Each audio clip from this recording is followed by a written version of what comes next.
Assalamualaikum warahmatullahi wabarakatuh. Bismillah, innal hamdalillah nahmaduhu wa nasta'inuhu wa nastaghfiruh wa na'udzu billahi min shururi anfusina wa min sayyiati a'malina. May yahdihillahu fala mudilla lahu wa may yudlilhu fala hadiya lahu.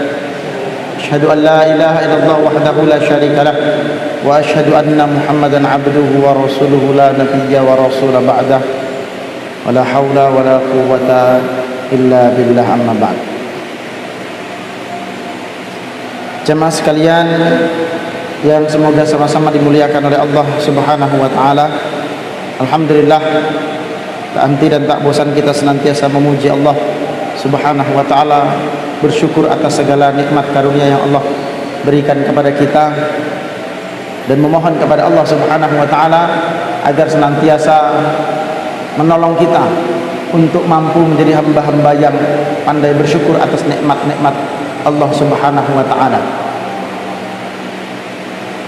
Karena yang namanya syukur itu jemaah yang dirahmati oleh Allah Subhanahu wa taala, karakter khas seorang mukmin mudah diucapkan, tetapi jika kita tidak sungguh-sungguh berupaya dan tanpa ada pertolongan dari Allah Subhanahu wa taala, maka kita tidak akan mampu menjadi seorang hamba yang pandai bersyukur.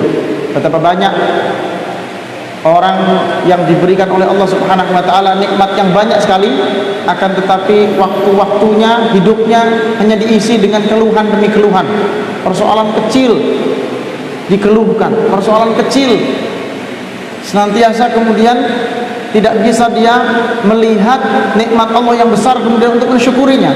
Dia lebih memilih melihat sesuatu yang menurut dia kurang, walaupun itu sesuatu yang kecil, untuk kemudian dikeluhkan, sehingga jauh dari kata syukur. Oleh karenanya jemaah yang dirahmati Allah, untuk menjadi seorang hamba yang senantiasa pandai bersyukur kepada Allah Azza wa Jalla, tentu tidak lain atas pertolongan Allah juga.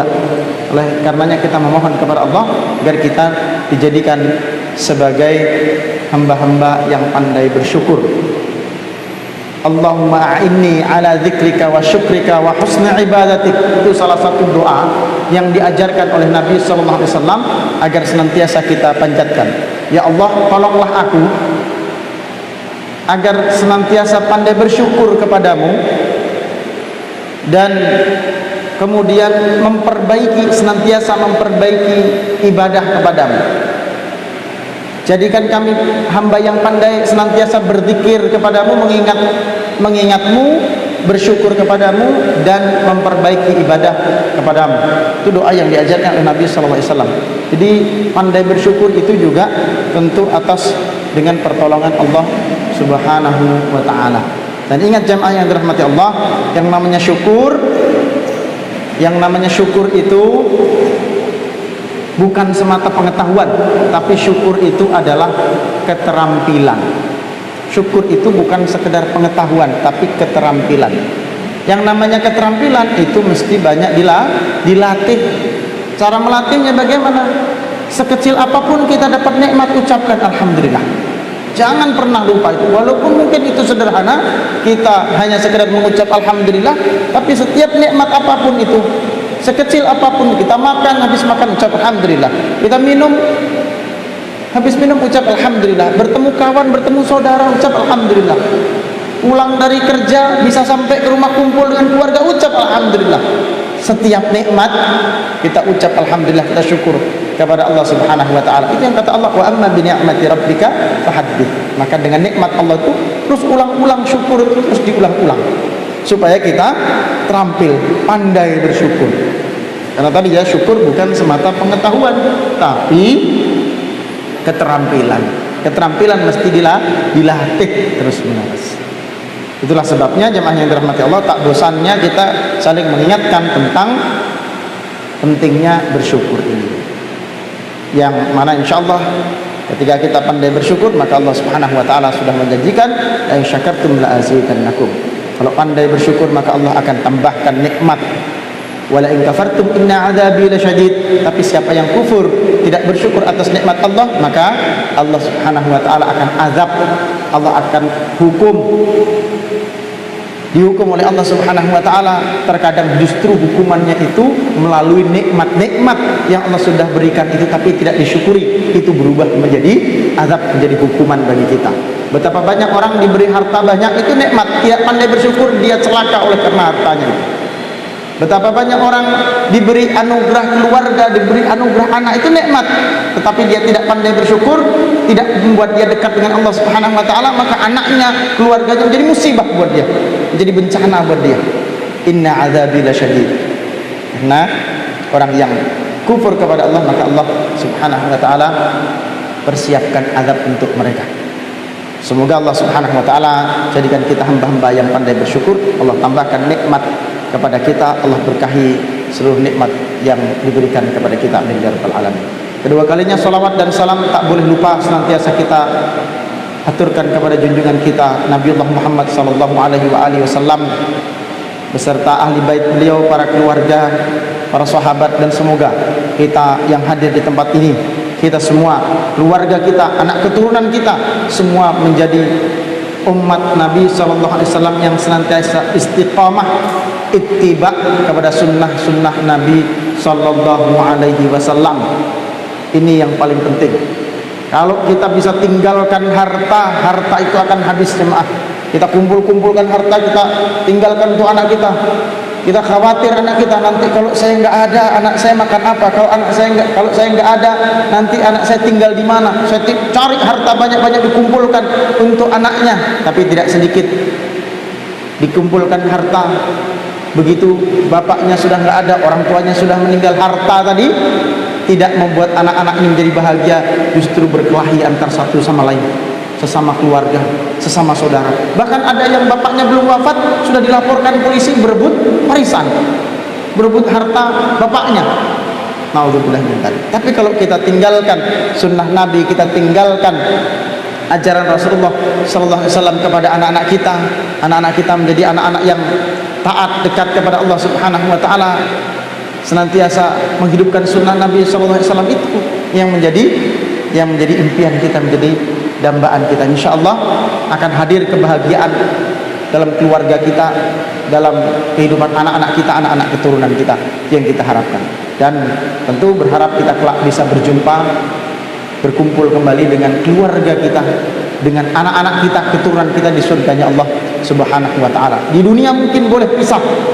Bapak Ibu mungkin punya anak, ada yang begitu selesai SD masuk di pesantren pisah, nggak ketemu anaknya.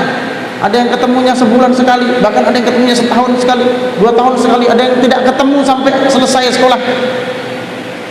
Sampai selesai sekolah kemudian lanjut lagi kuliah di tempat yang jauh, kita nggak ketemu. Bahkan setelah kemudian dia lulus kuliah menikah, tidak ketemu juga dengan kita, jauh, mungkin ketemunya paling kalau lebaran. Tapi tidak usah risau, tidak usah sedih. Kalau kita sudah bekalkan kepada mereka agama, kalau sudah kita bekalkan kepada mereka iman di dalam hatinya, tidak apa kita tidak berjumpa, tidak sering berjumpa di dunia, asalkan nanti kelak di surga kita bertemu, berkumpul lagi dengan keluarga kita.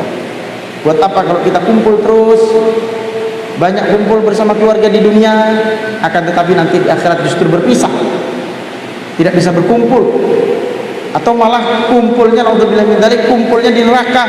Kumpul sih kumpul, tapi kalau kumpul di neraka, naudzubillah min dzalik. Yang kita harapkan, kita tinggalkan iman kepada anak-anak kita, kita tinggalkan nilai-nilai sunnah kepada anak-anak kita.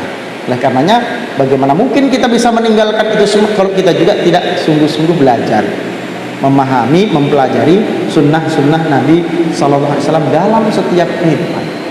Dan ini sering saya ulang-ulang, hadirnya sunnah Nabi di dalam kehidupan kita, di dalam rumah tangga kita, di dalam keluarga kita, di dalam lingkungan pekerjaan kita, di dalam lingkungan masyarakat kita, bahkan lingkup yang besar negara sekalipun, itu akan menghadirkan keberkahan, mengundang keberkahan dari Allah Subhanahu wa taala yang kita harapkan. Maka setiap aktivitas di situ kemudian hadir sunnah dalam aktivitas kita, maka aktivitas itu akan diberkahi oleh Allah Subhanahu wa taala. Karena ada Rasul di situ. Maksudnya ada sunnah Rasul di situ. Oleh karenanya jamaah yang dirahmati Allah, semoga kita bisa diberikan keistiqomahan, semangat dan istiqomah di dalam belajar sunnah-sunnah Nabi Sallallahu Alaihi Wasallam. Baik jamaah yang dirahmati oleh Allah, kita akan melanjutkan kajian kita pembahasan hadis di dalam Kitabul Jami'. Pada malam hari ini kita masuk hadis yang ke-5 di dalam Babul Adab dalam Kitabul Jami' ini. Terakhir kita sudah membahas hadis yang keempat pada pertemuan yang lalu. Wa an Ibni Umar radhiyallahu anhu ta'ala anhuma, wa an Ibni Umar radhiyallahu ta'ala anhuma, dan dari Ibnu Umar radhiyallahu ta'ala anhuma, semoga Allah meridhai keduanya. Hadis ini disampaikan, diriwayatkan oleh sahabat Nabi sallallahu alaihi wasallam yang mulia, yakni Abdullah ibn Umar.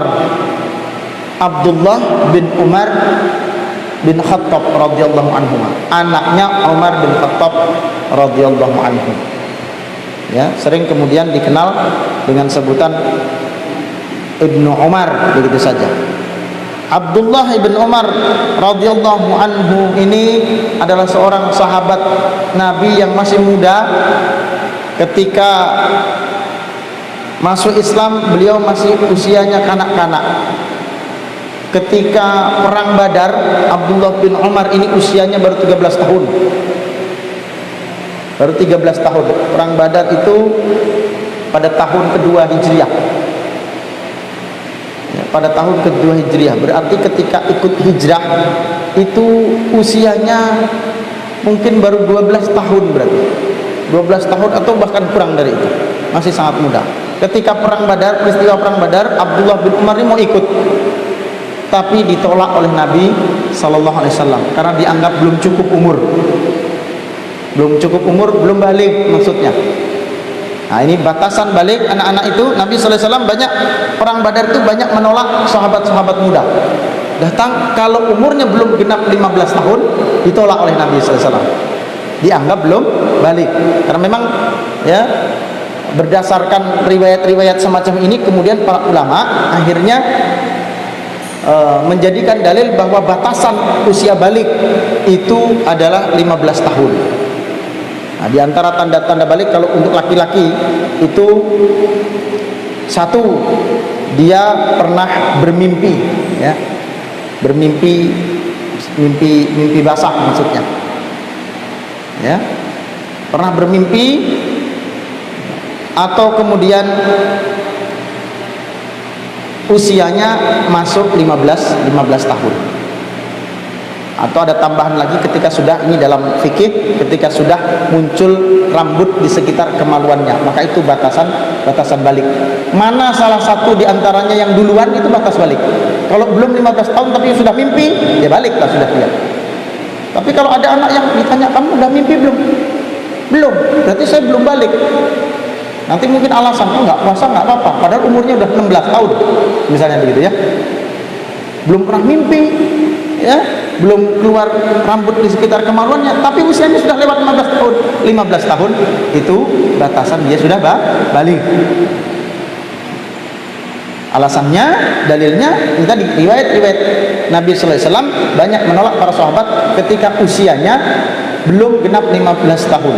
Ada sahabat muda datang kepada Nabi usianya 14 tahun. Ditolak oleh Nabi, suruh pulang, sampai nangis dia. Mau ikut perang. Tahun depan ada perang lagi, mau ikut lagi dia. Ditanya umurnya berapa? 15 tahun. Nah, sekarang baru boleh. Dianggap sudah balik. Abdullah bin Umar termasuk yang pernah ditolak oleh Nabi sallallahu alaihi wasallam ketika hendak ikut perang, ketika usianya baru 13 tahun. Ya. Abdullah bin Umar adalah seorang anak yang cerdas sebagaimana ayahnya. Umar bin Khattab radhiyallahu anhu adalah sahabat yang cerdas dan tegas. Ya. Abdullah bin Umar adalah sahabat yang muda dan cerdas. Ketika Nabi sallallahu alaihi wasallam wafat, Abdullah bin Umar usianya baru sekitar 20 tahunan, masih sangat muda. Akan tetapi Abdullah bin Umar termasuk sahabat yang muda tapi disegani oleh sahabat-sahabat yang lain karena ilmunya, karena kecerdasannya, karena keulamaannya. Abdullah bin Umar ini kalau di ranking sahabat Nabi sallallahu alaihi wasallam yang paling banyak meriwayatkan hadis Nabi, itu yang pertama sudah kita sampaikan. Di hadis yang pertama ada Abu Hurairah meriwayatkan lebih dari 5.000 hadis. Sedangkan Abdullah bin Umar ini meriwayatkan kurang lebih hampir 3.000 hadis, 2.000 hadis lebih. Jadi urutannya nomor 2 setelah Abu Hurairah, yang paling banyak meriwayatkan hadis Nabi, yang paling banyak mereguk ilmu dari Nabi sallallahu alaihi wasallam. Maka tidak salah kalau kemudian banyak yang segan kepada beliau, menghormati beliau. Selain beliau juga putra dari sahabat utama Nabi sallallahu alaihi wasallam yang juga kemudian menjadi khalifah, yakni Umar bin Khattab radhiyallahu anhu. Ini kelebihan Abdullah bin Umar ini, atau Ibnu Umar ini. Ya, dia adalah seorang yang luar biasa. Yang kemudian setelah mencapai, terlebih ketika mencapai usia dewasa, mencapai usia sudah kemudian matang, maka semakin matang pula keilmuannya, semakin banyak murid-murid Abdullah bin Umar yang kemudian menjadi ulama-ulama di kalangan tabi'in. Di antara muridnya Abdullah bin Umar ini adalah Umar bin Abdul Aziz, salah seorang khalifah dari Bani Umayyah. Ini muridnya Abdullah bin Umar, karena memang juga cucu keponakan, ya, masih cucu keponakan Abdullah bin Umar.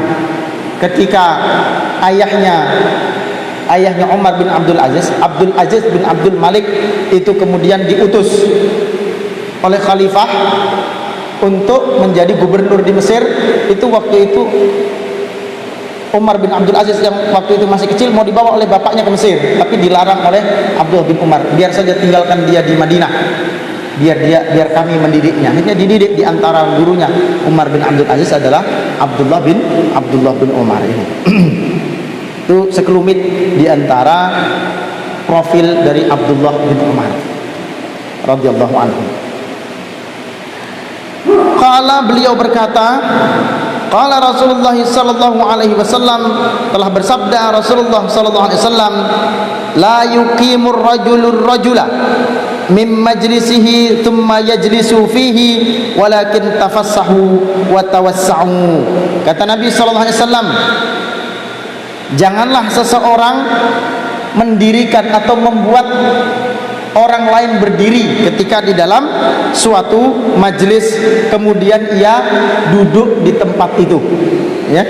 Jadi kata Nabi sallallahu alaihi wasallam, jangan seseorang, ada orang lagi duduk di dalam majelis terus dia geser, disuruh berdiri, geser, pindah, saya mau duduk di situ, lalu kemudian dia duduk di situ, ya. Kata Nabi sallallahu alaihi wasallam, diusir orang dari tempat duduknya. Walakin tafassahu, akan tetapi berilah kelonggaran, wa tawassa'u, dan keleluasaan, ya. Nah, ini jamaah yang dirahmati oleh Allah Subhanahu wa taala, merupakan salah satu adab di dalam bermajelis. Jadi kalau mau majelis kita itu mendapatkan keberkahan, hadirkan sunnah Nabi. Bagaimana? Hidupkan, terapkan adab-adab di dalam majelis.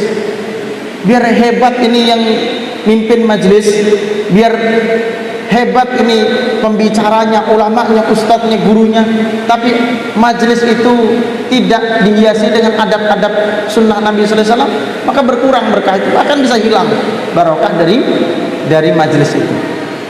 Maka sebab hadirnya, sebab terundangnya keberkahan di dalam majelis ilmu itu kalau kemudian kita hidupkan juga adab-adab di dalam majelis, ya. Ada beberapa adab-adab yang kemudian penting untuk kita perhatikan di dalam majelis itu. Yang pertama, ini sudah masuk dalam pembahasan hadis yang pertama, yakni apa? Hendaklah senantiasa ketika masuk di dalam majelis seseorang mengucapkan salam.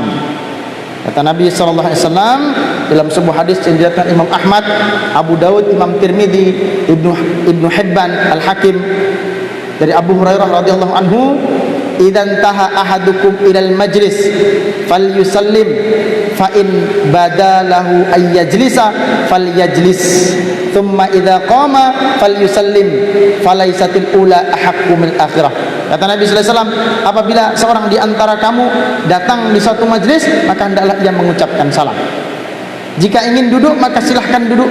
Jika kemudian ia bangun atau hendak meninggalkan majelis juga hendaklah mengucapkan salam. Jadi itu bagian daripada adab majelis. Duduk, ucapkan salam. Kalau misalnya majelis sudah berlangsung, gimana Ustaz? Ya, gimana? Ya sudah ceramah, sudah pengajian.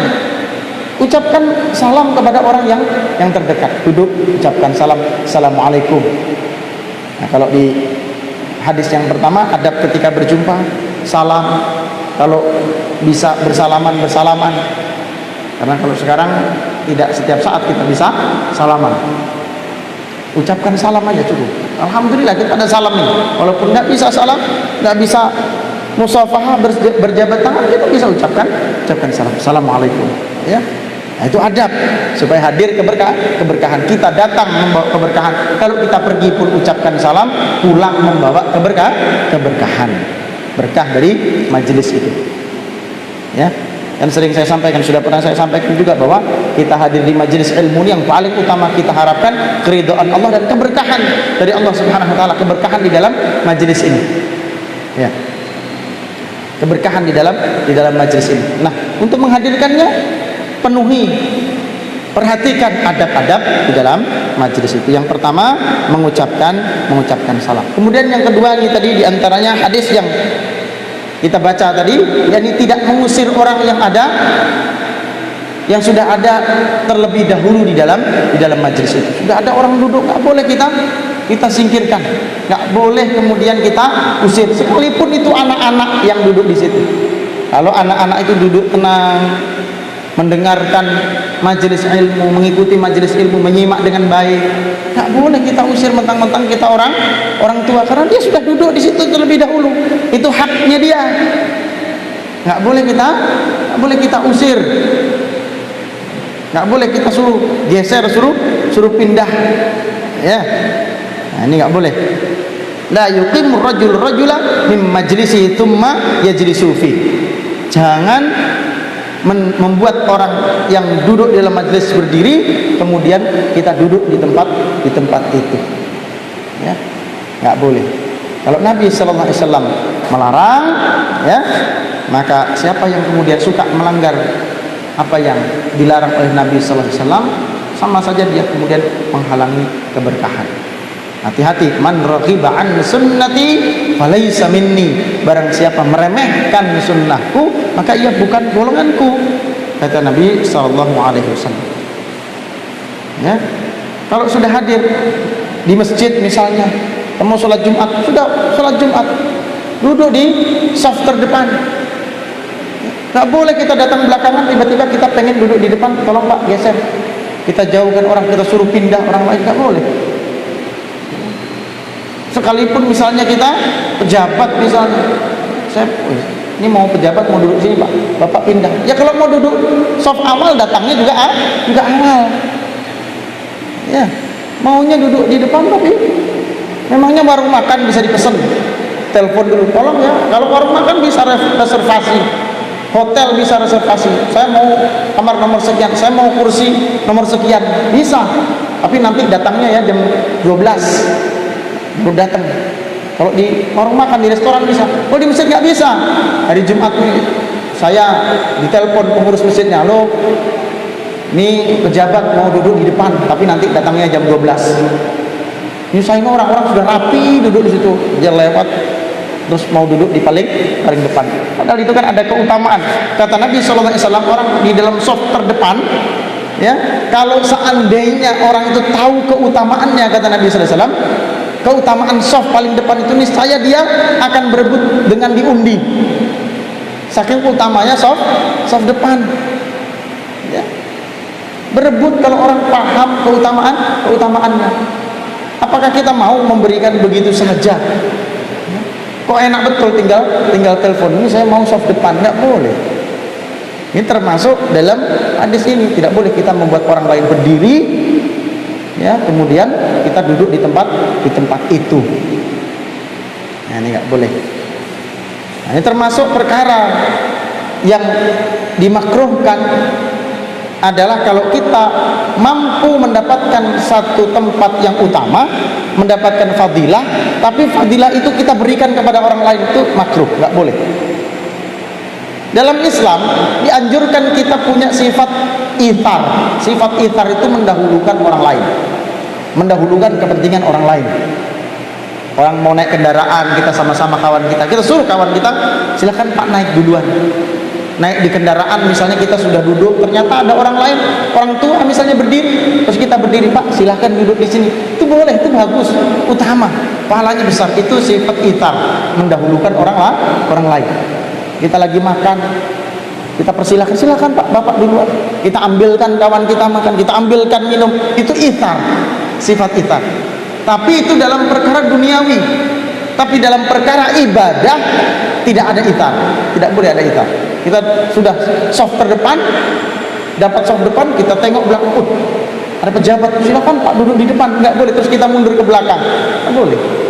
Kan kadang kita masih ada yang suka begitu ya, malah soft depan orang didorong, silakan Pak saya di belakang aja. Salah itu, sayang kan, orang harusnya berebut untuk bisa dapat soft depan, karena itu utama. Ya, tidak boleh. Kemudian kita ithar di dalam perkara ibadah. Seperti halnya ketika orang berwudu, misalnya wudu itu menyegerakan ibadah. Kita bisa wudu duluan, tapi ada orang silahkan duluan. Nah itu nggak boleh, justru makruh. Kita mendahulukan orang lain, padahal harusnya kita duluan. Jangan-jangan kita nyuruh orang lain, silakan Pak, kita belakangan. Begitu selesai dia wudu, airnya mati, kita nggak sempat wudu akhirnya. Tadi airnya mati, airnya habis. Sempat wudu. Maka kalau dalam perkara ibadah kita duluan, kita mesti berebut, gitu. Bukan justru silahkan orang lain. Ya, selama kita memang sama-sama layak. Beda urusan kalau misalnya imam, jadi imam orang memang dipilih yang selayaknya jadi imam adalah orang yang memang memenuhi syarat, kan gitu ya. Nah, maka wajar saja kalau istilah kita itu imam tunjul, Pak. Ya, tunjul-tunjulan jadi imam, kan begitu. Karena memang mungkin diantara kita merasa tidak layak, ya. Nah, ini boleh.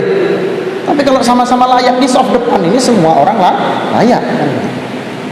Ya, soft depan layak. Boleh kita mengutamakan misalnya begini ya, tadi berkaitan dengan kelayakan seseorang menjadi imam.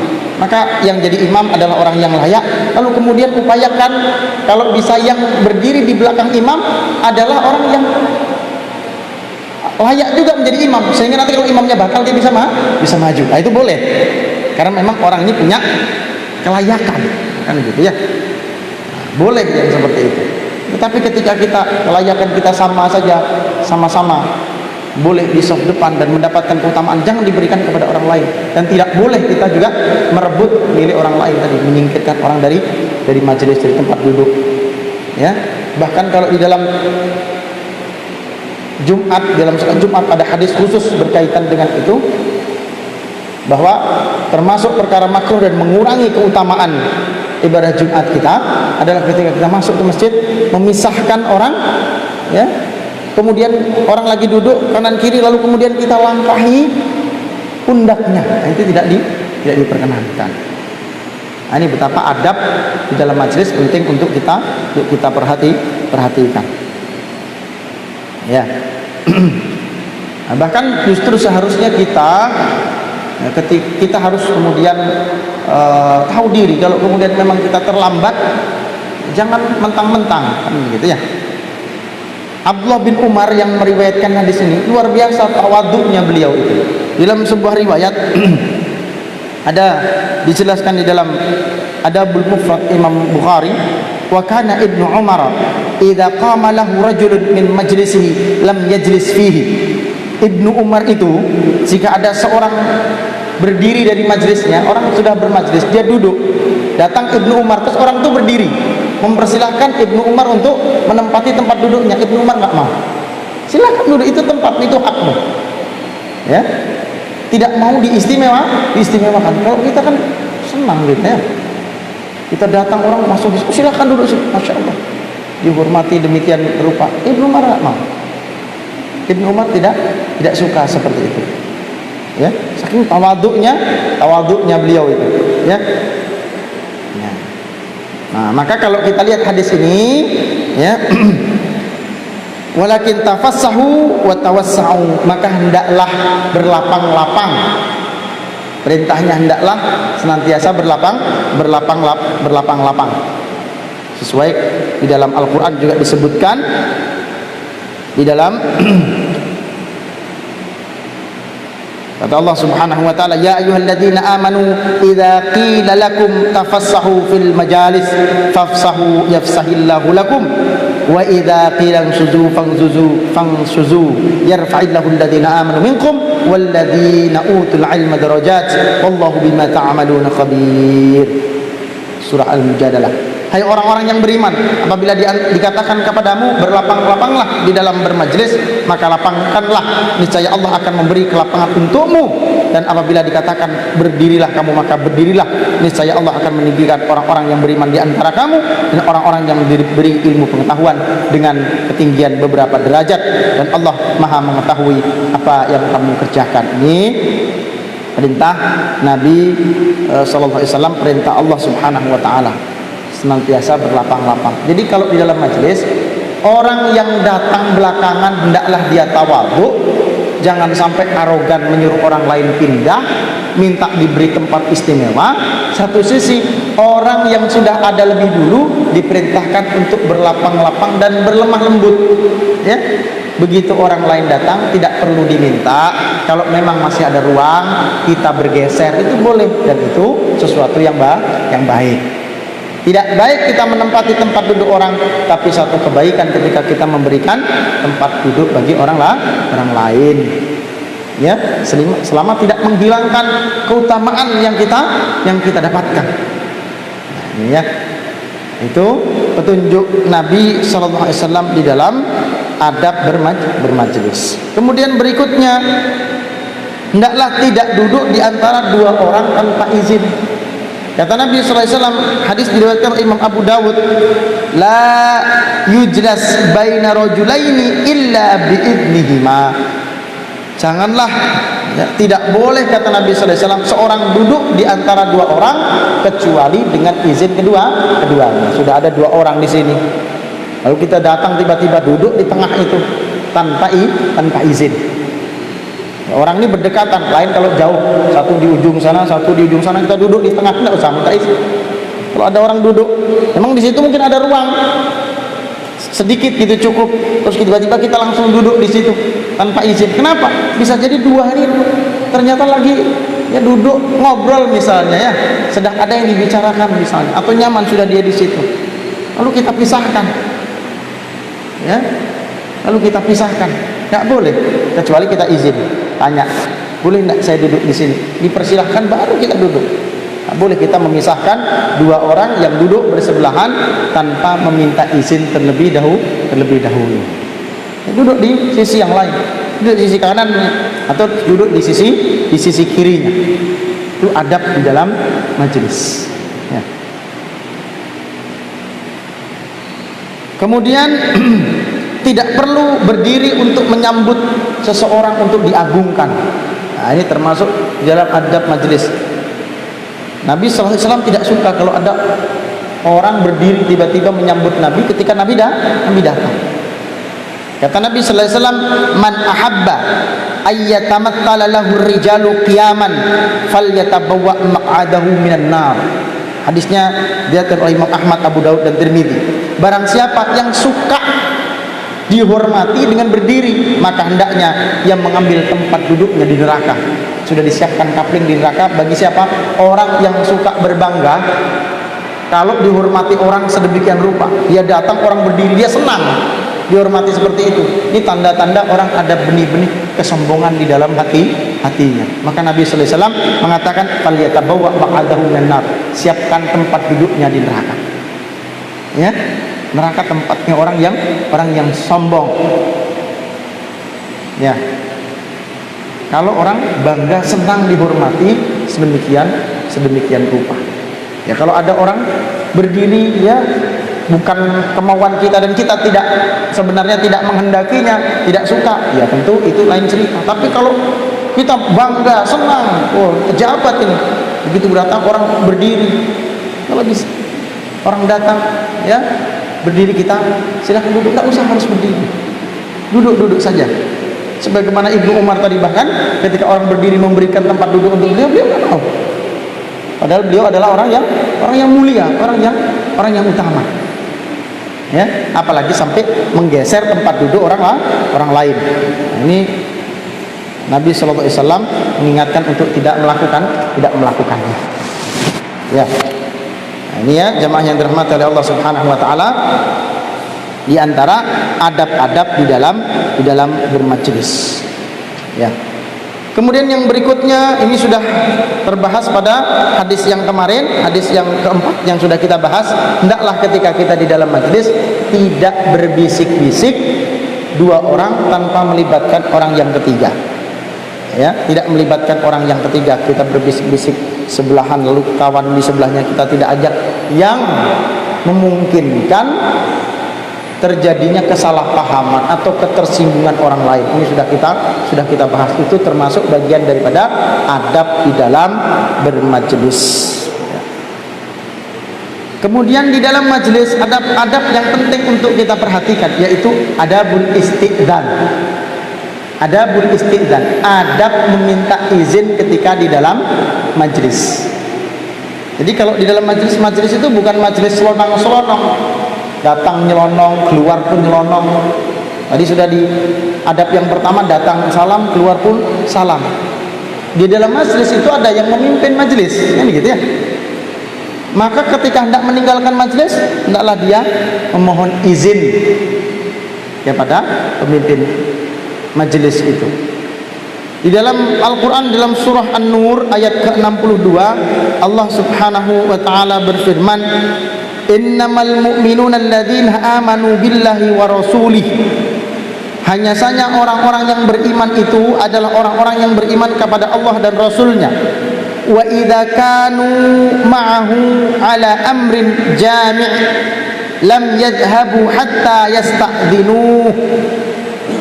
Dan orang-orang yang apabila mereka bersamamu wahai Muhammad di dalam sebuah majelis, dalam suatu urusan, ya, dalam satu urusan, dalam satu majelis, kemudian dia hendak pergi, maka tidaklah ia pergi meninggalkan majelis itu kecuali dia meminta izin kepadamu. Ini ciri orang beriman. Di dalam ayat ini bahkan Allah Subhanahu wa Ta'ala mencantumkannya sebagai ciri khas orang beriman. Iman kepada Allah, iman kepada Rasul, dan kalau di dalam majelis dia enggak main selonang-selonang. Kalau dia tinggalkan majelis, dia meminta izin. Innalladzina yasta'dzinuka ulaikal ladzina yu'minuna billahi wa rasulih. Sesungguhnya orang-orang yang meminta izin kepadamu kalau dia tinggalkan majelis tadi itu, mereka itulah orang-orang yang beriman kepada Allah dan Rasulnya. Wa idza sta'danuka li ba'di sya'nihim fa'dzan liman syi'ta. Dan apabila orang meminta izin kepadamu karena satu urusan, maka hendaklah engkau mengizinkan mereka, mengizinkan orang yang engkau kehendaki minhum dari mereka. Wastaghfir lahumullahu innallaha ghafurur rahim. Dan mohonkanlah ampun kepada mereka, mohonkanlah ampun bagi mereka kepada Allah Subhanahu wa Ta'ala. Sesungguhnya Allah Maha Pengampun lagi Maha Penyayang. Ini adab di dalam majelis, bahkan tercantum dengan jelas di dalam Al-Quran. Ciri orang beriman kalau hadir di dalam majelis tidak selonang-selonong. Kalau dia datang ucapkan salam, kalau dia pergi dia izin. Ya. Sebagaimana tadi kalau datang tidak harus kemudian mengucapkan salam dengan keras, misalnya kalau sudah majelis itu dimulai, tidak harus. Begitu juga ketika di dalam majelis ya, sedang berlangsung, kemudian dia mau pergi meninggalkan, hendaklah izin. Kalau tidak bisa ucapkan dengan isyarat, misalnya dengan mengangkat tangan. Ketika hendak meninggalkan majelis, mau pergi, angkat tangan. Majelis sedang berlangsung, angkat tangan, kasih kode, kasih isyarat bahwa dia meminta izin. Ya, tidak asal pergi selonang-selonang begitu saja. Itu ya bukan bagian daripada adab Islam, bukan bagian daripada adab sunnah. Adab sunnah kalau kita ada di dalam majelis mau tinggalkan izin dulu. Tidak, kalaupun tidak diucapkan dengan isyarat. Itu adab, ya, adab yang penting di dalam Islam. Ya. Di dalam sebuah hadis Nabi sallallahu alaihi wasallam dari Ibnu Umar juga, ia berkata, qala Nabi sallallahu alaihi wasallam, Nabi sallallahu alaihi wasallam telah bersabda, idza zara ahadukum fala yaqumu hatta yasta'dinah. Apabila kamu hadir mendatangi rumah saudaramu, menziarahi, mengunjungi rumah saudaramu, rumah kawanmu, maka janganlah engkau meninggalkannya kecuali engkau meminta izin terlebih dahulu. Ini bagian daripada adab di dalam majlis untuk mengundang keberkahan. Kemudian yang berikutnya, di dalam majlis kita buka dengan kebaikan, buka dengan hamdalah, buka dengan salam. Itu bagian daripada sunnah Nabi sallallahu alaihi wasallam. Maka majlis itu juga hendaklah ditutup dengan doa kepada Allah Subhanahu wa taala. Ketika majlis itu berakhir, kita mau bubaran majlis, kan begitu sederhananya, maka ada doa yang diajarkan oleh Nabi sallallahu alaihi wasallam. Kata Nabi sallallahu alaihi wasallam, kafaratul majlisi ayyaqulal abdu. Kafaratul majlis adalah ketika seorang hamba mengucapkan subhanakallahumma wa bihamdik asyhadu an la ilaha illa anta astaghfiruka wa atubu ilaik. Maha suci engkau ya Allah, dan dengan memujimu aku bersaksi bahwa tidak ada ilah yang berhak disembah kecuali engkau saja, dan tidak ada sekutu bagimu. Aku meminta ampun dan bertaubat kepadamu. Ini doa kafaratul majlis. Jadi diakhiri majlis itu meminta ampun kepada Allah Subhanahu wa taala. Sebab apa? Bisa jadi di dalam majlis itu ada kekeliruan, ada dosa yang dibuat di dalam majlis itu. Kadang kita majlis itu nggak mesti majlis ilmu nih. Majlis kita duduk-duduk itu majlis juga. Majlis itu ya artinya tempat kita duduk-duduk itu majlis. Ya, asal katanya dari kata jalasa yajlisu, jalasa duduk, yajlisu. Jalasa yajlisu artinya duduk. Majlis tempat orang duduk-duduk ngobrol, duduk-duduk ngeteh misalnya kita ya. Nah, itu juga majlis. Maka ketika hendak meninggalkan bubar dalam majlis itu, hendaklah kita berdoa dengan doa kafaratul majlis. Supaya apa? Bisa jadi dosa-dosa yang kita buat, entah tadi bercanda, kadang bercanda itu ada bohong-bohongnya kan gitu. Kadang bercanda itu ada sedikit nyentil-nyentil kawan, nyakit-nyakitin misalnya. Ya, sedikit membuli-buli kawan misalnya. Ada kawan setiap duduk di majlis kena bully terus, macam-macam dibully. Ada yang kawannya udah pada nikah, dia belum nikah, kena bully terus. Ini yang tukang bully ini bisa-bisa nanti tidak terasa dosa juga dikumpul-kumpul. Kafaratul majlis, mohon ampun kepada Allah Subhanahu wa taala. Maka doa ini, subhanakallahumma wa bihamdik asyhadu an la ilaha illa anta astaghfiruka wa atubu ilaik. Ini doa yang diajarkan Nabi sallallahu alaihi wasallam untuk menutup majlis. Maka namanya kafaratul majlis. Kafarah, penghapus, penutup, dan penghapus kita harapkan bukan hanya menutup majlis, tapi menghapus dosa-dosa yang mungkin dilakukan ketika di dalam majlis. Nah, ini diantara adab-adab majlis yang tentu harus kita hidupkan agar apa? Agar majlis itu mengundang keberkahan dari Allah Subhanahu wa taala. Pernah saya sampaikan bahwa kadang kita bermajlis di sini mungkin kita tidak jadi pintar. Kenapa? Karena mungkin gampang lupa kita mengingat ilmu itu, tapi yang kita harapkan keberkahan. Nah, caranya kita hidupkan sunnah Nabi, adab-adab majlis itu kita hidupkan. Insyaallah Allah Subhanahu wa taala melimpahkan keberkahannya di dalam majlis kita. Amin ya rabbal alamin. Demikian kiranya yang dapat saya sampaikan.